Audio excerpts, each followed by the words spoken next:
Terima kasih Anda masih bersama kami. Bagi Anda yang baru bergabung, berikut kami sajikan kembali 3 berita utama hari ini.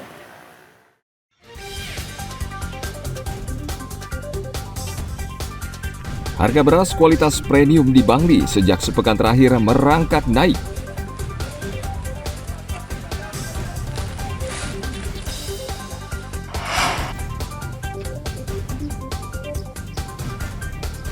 Satuan Narkoba Polres Karangasem meringkus 5 tersangka pengedar sabu-sabu.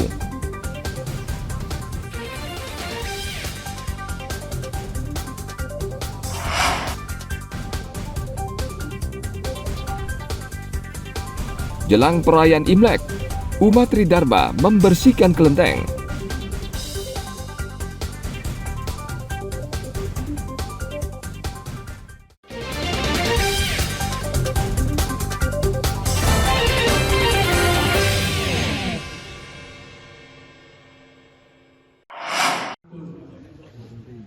Untuk bebas saya bertanya kepada Bapak Ibu rekan-rekan warga binaan di sini.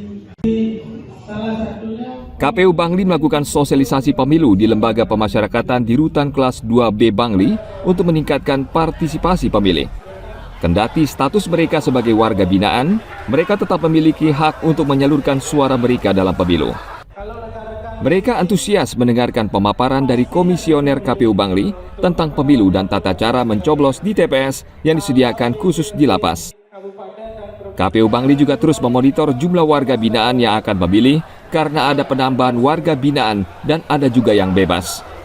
Saat ini jumlah DPT di lapas ini sebanyak 250 orang.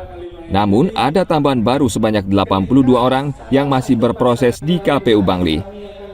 Sosialisasi ini sangat ditunggu-tunggu karena masih banyak warga binaan yang awam tentang pemilu dan tata cara mencoblos.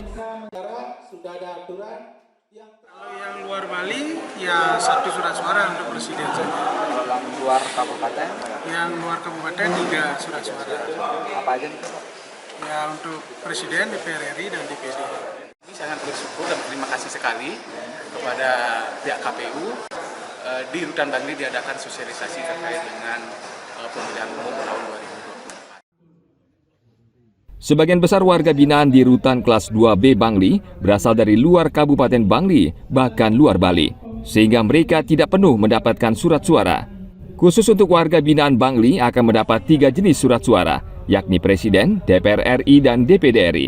Sedangkan yang luar Bali hanya mendapat 1 jenis, yakni surat suara Presiden.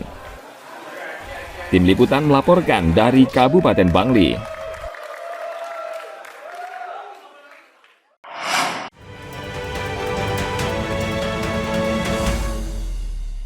Para PJU, rekan-rekan para perwira berjemur di sini, tapi saya sudah mengkondisikan dari kemarin pimpinan. Beberapa daerah di Kabupaten Bangli tergolong rawan untuk pendistribusian logistik pemilu.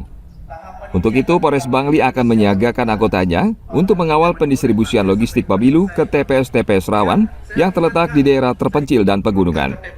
Polres Bangli juga akan mengantisipasi musim hujan saat pengiriman logistik ke TPS karena kotak dan surat suara sangat rentan terkena air. Tidak ada lagi di antara Pengamanannya dapat kami sampaikan berkaitan dengan pemetaannya dulu. Kenapa dikatakan terpencil? Yang pertama, untuk menjangkau daerah tersebut melalui perjalanan yang rumit dan sulit berkaitan dengan perbukitan maupun di pedalaman, baik dalam hutan maupun lokasi yang akan dituju agak di pedalaman. Kemudian berkaitan dengan pengamanannya, di sana sudah kami berkoordinasi dengan Babinsa. Kemudian ada tokoh masyarakat, tokoh adat, dan tentunya kami berdayakan Babin Kamtibmas untuk menjangkau daerah tersebut. Sejauh ini dari hasil pemetaan Polres Bangli, dari sekitar 800 TPS di Bangli, 90 TPS diantaranya tergolong rawan. TPS tersebut sebagian besar terletak di Kecamatan Kintamani dan beberapa di kecamatan lain di Bangli. Tim Liputan melaporkan dari Kabupaten Bangli.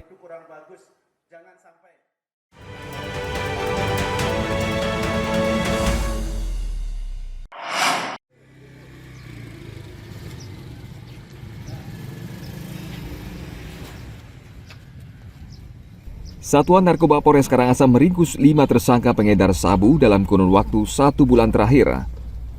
Kelima tersangka yang ditangkap di 2 lokasi di Karangasem sebelumnya sudah lama dipantau tim Opsnal Satuan Narkoba. 3 tersangka ditangkap di Padang Bay dan 2 tersangka lain di depan SMA Negeri 1 Amlapura, Karangasem. Kapolres Karangasem AKBP Inengasa Diarta mengatakan, pihaknya saat ini tengah gencarnya memberantas narkotika dengan memburu para pengedar di wilayah hukum Kabupaten Karangasem.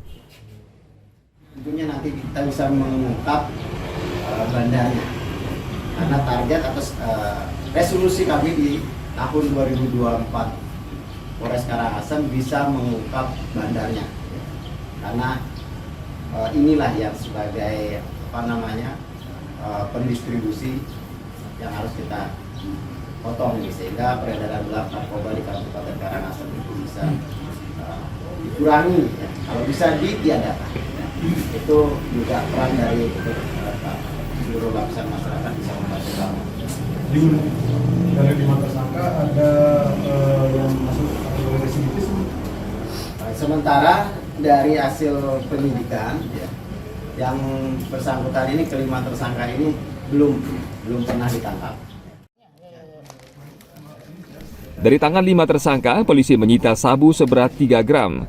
Selain mengedarkan sabu, para tersangka juga diduga mengkonsumsi sendiri. Polres Karangasem tengah mengembangkan penyidikan untuk memburu pengedar narkoba yang memiliki jaringan lebih luas untuk menekan peredaran narkoba di Kabupaten Karangasem. Tim Liputan melaporkan dari Kabupaten Karangasem.